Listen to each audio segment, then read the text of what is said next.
బ్రహ్మదేవుడు గోదంతా ఉన్నదట. అక్కడ బ్రహ్మదేవుడు అనుకుంటా ఉన్నాడు. దేటి ముసలిగో వెంకన్న 200 ముసలిగో వెంకన్న అమ్మోయ్ కొండలో కలియుగమో మండిపోతాది.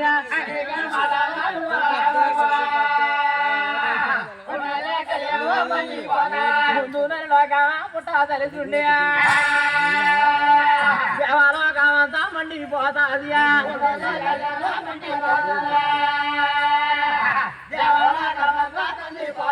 తల్లికి పిల్లకో తెలుపున్నాయమ్మో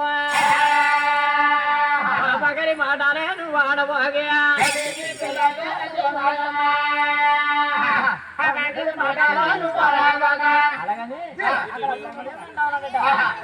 అది చెట్టు అంటున్నట. నాయన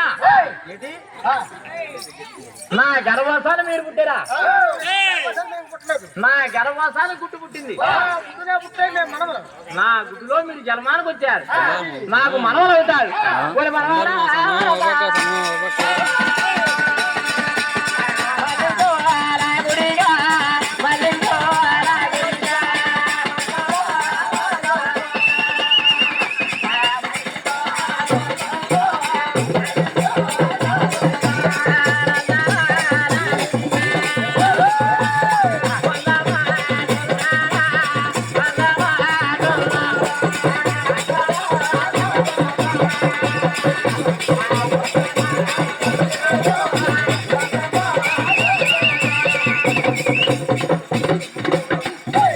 అలాగని ఆ బ్రహ్మదేవుడు మాట్లాడుతామన్నట. బ్రహ్మదేవుడు ఎంత మాత్రం ఒప్పుకోలేదట. అలాగని బ్రహ్మదేవుడు ఎంత మాత్రం ఒప్పుకోలేదట. అప్పుడు ఆదిచేత ఆలోచించింది, నా గర్భాధారం ఉంటే నాకేం నిధువుతని చెప్తా ఉన్నా. ఇటువంటి నా కళ్ళ ముందు ఉండకూడదని మాయమంత్ర ధర్మి విడిచిపెట్టింది. అక్కడ బ్రహ్మదేవుడిని అటువంటి పోయిందా బ్రహ్మదేవుడు బసం చేసిందట. కపిలాసపట్నం వెళ్ళిపోయింది. కపిలాసపట్నాన్ని ఈశ్వరుని కూడా అదే మార్గం వాదింతా ఉన్నారు. ఈశ్వరుని కూడా ఎంత మాత్రం ఒప్పుకోలేదట. ఇటువంటి నా కళ్ళ ముందు ఉండకూడదని అక్కడ ఈశ్వరుని కూడా బసం చేసింది. ఇద్దరిని బసం చేసింది. ఆదిత్య ఆవురు ఆవురమంటా ఉన్నదట. నాయన ఆదిత్యుడు ఎయ్యి మైలు పడి కాబట్టి నా తల్లి చూడగా నా ఎనదమ్మలు ఇద్దరు సంపేది వచ్చేస్తుంది. నేను కూడా ఎదుర్కోకపోయినట్టయితే నేను కర్రకుంటే నాకు పని. అట్టపులోక తన చేతిలో ఉన్నాయి. నా వల్ల కాదు కాబట్టి నా తల్లిని నేనే ఎదిరించుకోవాలని వచ్చే ఆదిత్యకి ఎదుర్కొంటా వెళ్ళిపోయి ఆదిత్య ఇలా వాదిందా ఉన్నా ఆడిపోయిందా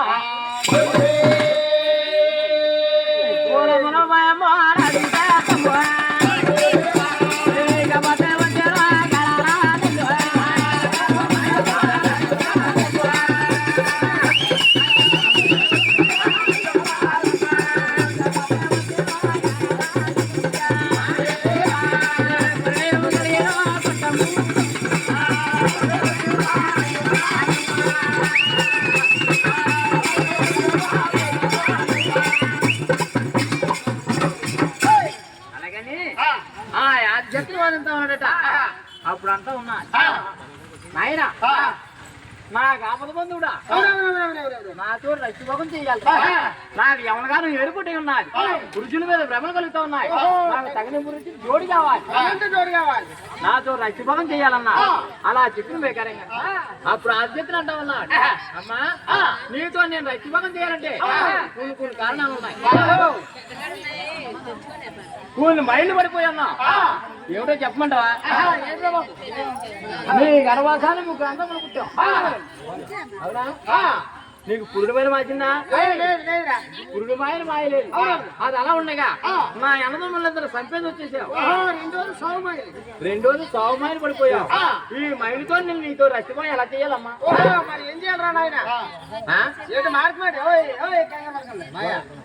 చెప్పండి. నీతో నేను రచ్చిభోగం చేయాలంటే జలపాలకము పాలసోదానికి వెళ్ళి తలహార తానం చేసి ఇచ్చినట్టయితే నీతో నేను రచ్చిభోగం చేస్తానన్నా. అలా చెప్పిన ప్రకారంగా అది చెప్పి ఒక బండి బాగా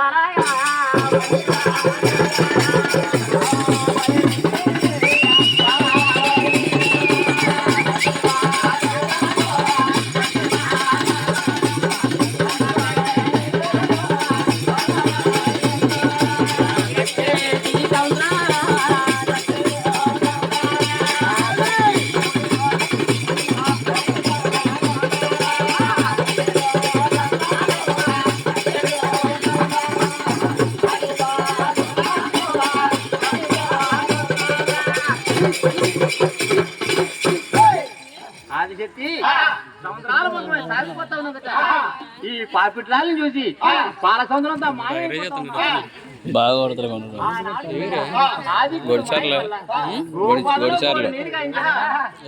నా మైండ్ మార్చుకున్నట్టే రక్కబెల్లి నా కనపడి నాతో రక్తభావం చెప్తానని ఆ ఆదిత్యులు అదంతా ఉన్నా అక్కడ ఆదిత్యులు అన్నాడట, అమ్మా నువ్వు పాల సముద్రంకి వెళ్ళావు, ఆహార స్నానం చేసావు, కానీ నీతో నేను రక్తభావం చెయ్యాలి. నేను నీతో రక్తభావం చేయాలంటే కూలు మార్గాలు ఉన్నాయి. ఏమిటో చెప్పనా? నీతో నేను రక్తభావం చేయాలంటే నీ ఇచ్చులు నాకు నేర్పాలి, నీ చదువు సంగీతాలు నాకు అప్పగించాలి, నీ చేతులున్న ఏళ్ళ మంత్రాలు నా చేతిగా పోయించాలి, నీ చేతులున్న గౌడు పెచ్చు నాకు ఇచ్చేయి, అప్పుడు నీతో రక్తభావం చేస్తానన్నా.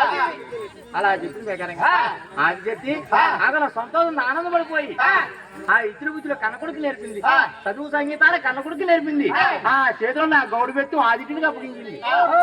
అప్పుడు ఆదిత్యుడు ఆలోచించాడు, ఇంత సరళ ఈ బాధ్యతని ఎలా ఉందో అలా ఉంటా.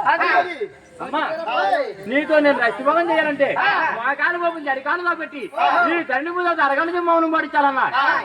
అలా చెప్పిన ప్రకారంగా అది చెప్పి మోకాలు మోపించి అడికాలుగా పెట్టి ధరణి పూజావత మౌనం పడిస్తా ఉన్నదట.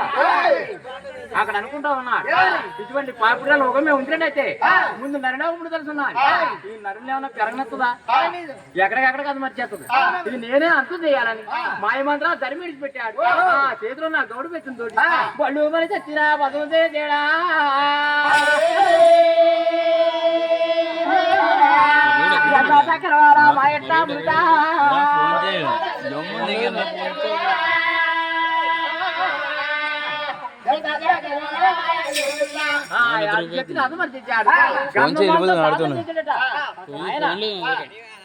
ఆది చెట్టుని భస్మం చేసి గంధమంతో దానం చేశాడట. దానం చేసిన ముక్కు 3 వాటాలు పంచి పెట్టాడు, ఒక వాటా తీశాడు, 2 పట్టులు చేశాడు, ప్రాణం పోచాడు, ఇద్దరు అందమల్ని బతికించుకున్నాడు. పెద్దవాడు బ్రహ్మదేవుడు తర్వాత ఈశ్వరుని బతికించుకున్నాడు, 2వ వాటా తీశాడు, 3 పట్టులు చేశాడు, ప్రాణం పోచాడు, ముగ్గురికి 3 భార్యలు చేసుకున్నాడు. బ్రహ్మదేవుడు భార్య పేరు బ్రహ్మదేవుడు భార్య పేరు సరస్వతి, ఈశ్వరుడు భార్య పేరు ఆదిత్యుడు భార్య పేరు లక్ష్మీదేవి. 3 పేరు. 3వ వాటా తీసాడట, 101 పతిని చేసాడట. అమ్మా 101 పతిని కలిపి అమ్మా నాకు తల్లివే, ముందు నరలోకముడు తగ్గున్నారు, పుట్టబోయి నల్లికి తల్లివే, చెట్టుని అమ్మ చెక్కితే బొమ్మ గుళ్ళో పెడితే నూకాలమ్మంటారు, పూలమ్మంటారు, నలమలమ్మంటారు, మరణితలు అంటారు, రకరకాల పేర్లు పెడతారు. ఈ నలుగు పుట్టినరోజుల్లోని గాయ కబురు నా తేరు పద్దరికి పళ్ళుగా